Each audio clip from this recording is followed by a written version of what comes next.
এতিমের লালন পালন করা।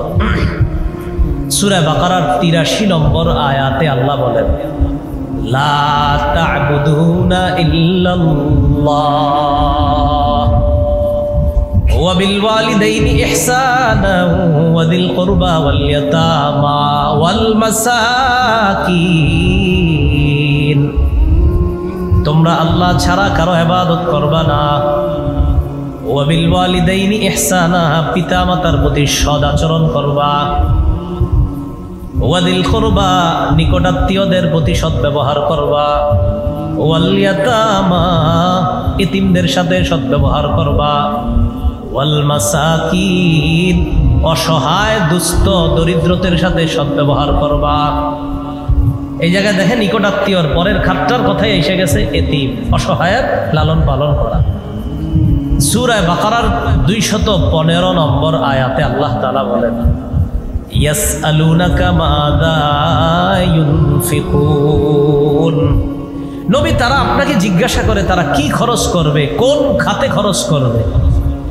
কুল মা আনফাকতুম মিন খাইরিন ফালিল ওয়ালিদাইন ওয়াল আকরাবিন ওয়াল ইয়াতামা ওয়াল মাসাকিন ওয়া ইবনিস সাবিল।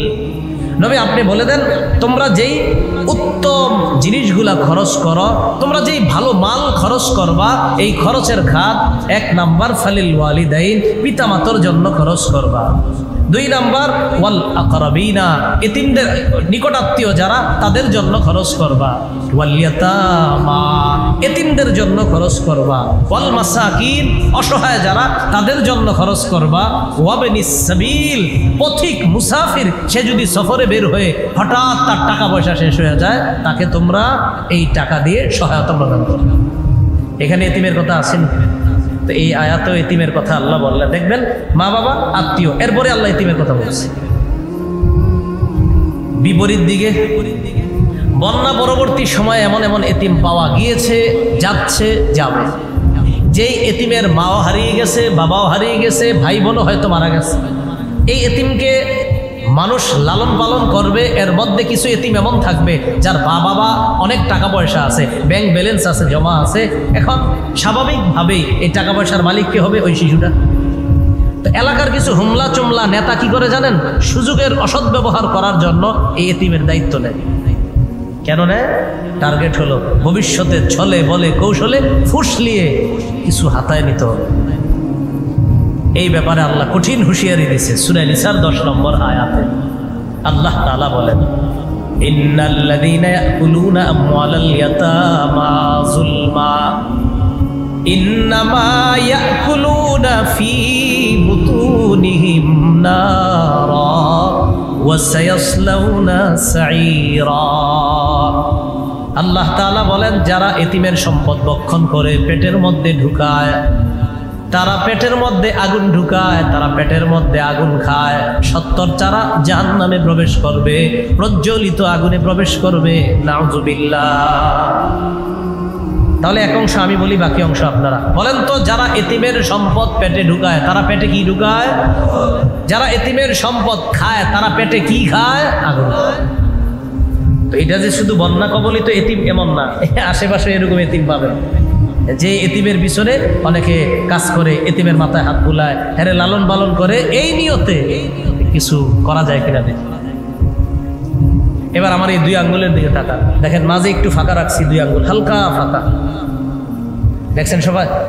হ্যাঁ, নবীজি সাল্লাল্লাহু আলাইহি সাল্লাম কি বলে দেখেন, সহিহ বুখারীর বর্ণনা 5304 নম্বর হাদিস। قال رسول الله صلى الله عليه وسلم أنا وكافل اليتيم في الجنة هكذا وأشار بالسبابة والوسطى وفرج بينهما। নবীজি সাল্লাল্লাহু আলাইহি সাল্লাম মধ্যমা এবং তর্জনী আঙ্গুল এইভাবে ইশারা করে মাঝে একটু ফাঁকা করে বললেন, আমি এবং এতিমের অভিভাবক এইভাবে পাশাপাশি জান্নাতে থাকবে। তাহলে এতিমের অভিভাবক আর নবীজি পাশাপাশি জান্নাতে থাকবে। মুসনাদে আহমদ হাদিসের বিশাল বড় একটা কিতাব। এই কিতাবের 1905 নম্বর হাদিস, 1905 নম্বর হাদিস।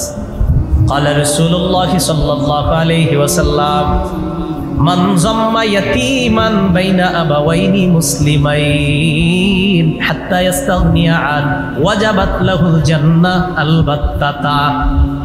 আল্লাহ নবী বলেন, কোন ব্যক্তি যদি এমন কোন এতিমকে লালন পালন করে যে এতিম তার মুসলিম বাবা হারিয়েছে, মুসলিম মা হারিয়েছে। একজন এতিম তার বাবা হারিয়েছে, সেও মুসলমান, মা হারিয়েছে, তিনিও মুসলমান। এর মানে মুসলিম বাবা মুসলিম মা হারা কোন এতিমের লালন পালন যদি আপনি করেন, কতদিন? হাত্তা ইস্তাগনিয়া আন, এতিম যতদিন পর্যন্ত চলতে না পারবে, স্বাবলম্বী না হবে, ততদিন পর্যন্ত যদি মুসলমান বাবা মা হারা এতিমকেও লালন পালন করে, নবীজি বলেন ওয়াজাবাত লাহুল জান্নাহ আলবাত্তাতা, তার জন্য অবধারিতভাবে জান্নাত ওয়াজিব হয়ে যায়। অবধারিতভাবে জান্নাত ওয়াজিব হয়ে যায়। এতিম লালন পালন করার চেষ্টা করব, বলেন ইনশাআল্লাহ। আল্লাহ তৌফিক দান করেন।